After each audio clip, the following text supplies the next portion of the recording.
Imagine a standard sheet of paper, just zero point 0.1 millimeters thick.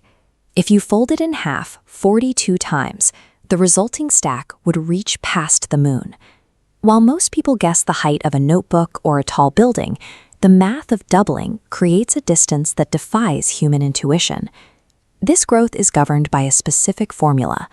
Every fold doubles the previous thickness. To find the height, we take our starting point, 0. 0.1 millimeters, and multiply it by 2 to the power of the number of folds.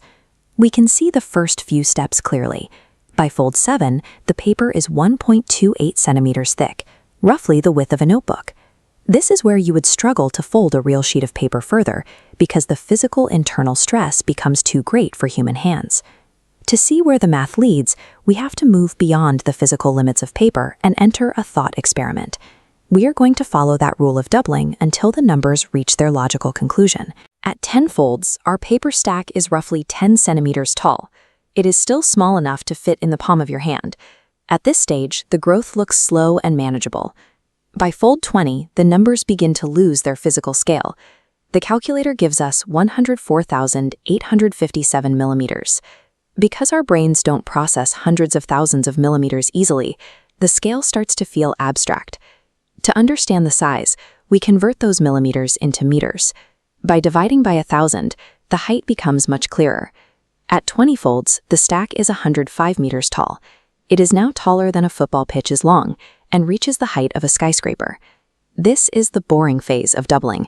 It took 20 steps just to reach the top of a building.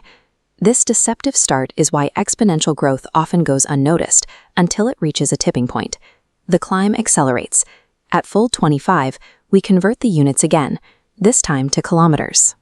The stack is now 3.4 kilometers high, rising above most mountain peaks.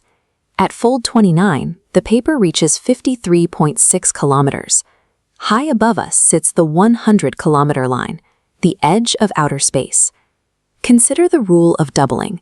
We are at 53.6 kilometers.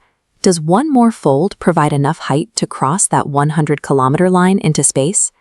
The calculation is 53.6 times 2. At fold 30, the stack reaches 107.2 kilometers and officially breaches the boundary of outer space. This illustrates the core mechanic of the curve. Fold 30 added more distance than all 29 previous folds combined. Every new step is equal to the sum of everything that came before it. Even at fold 35, we are only 3,436 kilometers high.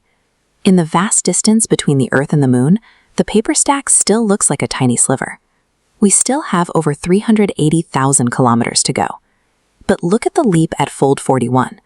Doubling the height one more time puts the stack at roughly 220,000 kilometers.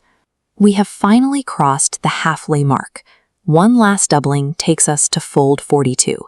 The stack reaches nearly 440,000 kilometers. Since the moon is 384,400 kilometers away, the paper clears the target with 55,000 kilometers to spare. This feels impossible because our brains are built for linear growth. 1, 2, 3, 4. We don't naturally expect the explosion. Because of the doubling rule, more than 99% of the total distance to the moon was covered in just the final 7 folds. This is the law of exponential doubling. It always begins with a slow, boring phase, but it ends in an explosion of growth.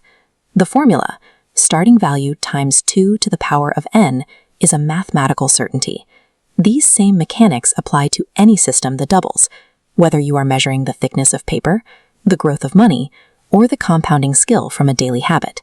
The results only become astronomical if you stay consistent long enough to move past the boring phase and reach the explosion.